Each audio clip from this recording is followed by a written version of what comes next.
kamid ah Soomaalida ku nool dalka Yemen ayaa u dabaaldegay xuska toddobaadka maalinta xorriyadda ee Soomaaliya sida warkaasi uu ugu faahfaahinay wariyeena Maxamed Jeelani.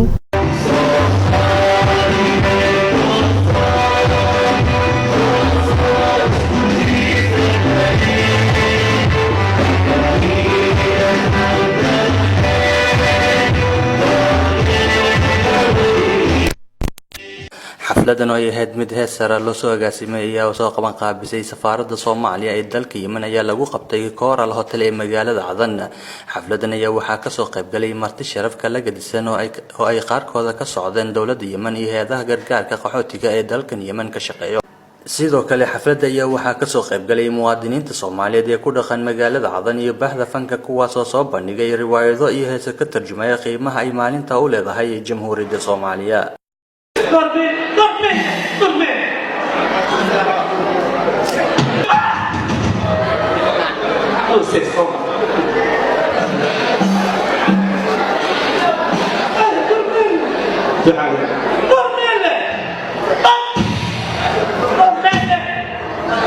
Soomaaliyeed ee reer Yemen waxaan idinku hambalyeeynaa sanad wanaagsan. waxaan u mahadcelinayaa dhammaan hay'adaha kala duwan kuwa dawliga iyo kuwa kaleba ee ka soo qayb galay xafladan. aad baan ugu mahadcelinayaa. 1 Luulyo waa maalintii ay midoobeen waqooyi iyo koonfur. waqooyi waxay xornimadooda qaateen 26 Juun waxaana wada midownay 1 Luulyo oo calanka ummadda Soomaaliyeed maanta igsanayso laga dulmaybaan. maalinkii calanka la suray kadib dawladihii isaga dambeeyay dawlad waa baaba meel bay ka soo qabatay ilaa iyo meesha ayna maanta joogno oo ah dawladda ay hogaaminayaan madaxweyne Farmaajo iyo ra'iisul wasaare Khayr. wadaninimadu iyo calanka iyo xornimada looma soo marin in meesha maanta aan taagnaano waxay ahayd meesha maanta aan taagnahay inaan ka hormarno.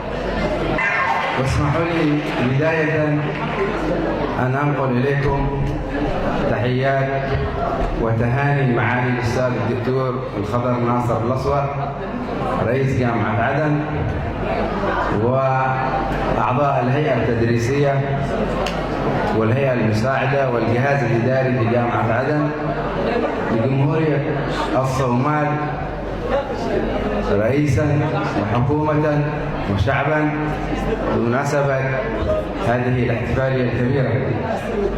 أنا فرحان كثير أننا اليوم موجود بينكم هنا، والعلاقة الحميمية التي تربط الشعبين اليمني والصومالي علاقة مليئة بالثقافات، مليئة بالعادات والتقاليد. الشعب الصومالي شعب عريق. استفادت مدينة عدن بالذات من الهجرة الصومالية في كثير من الجوانب، وساهم الصوماليون في بناء ثقافة وحضارة عدن. محمد جيلاني SBC يمن عدن.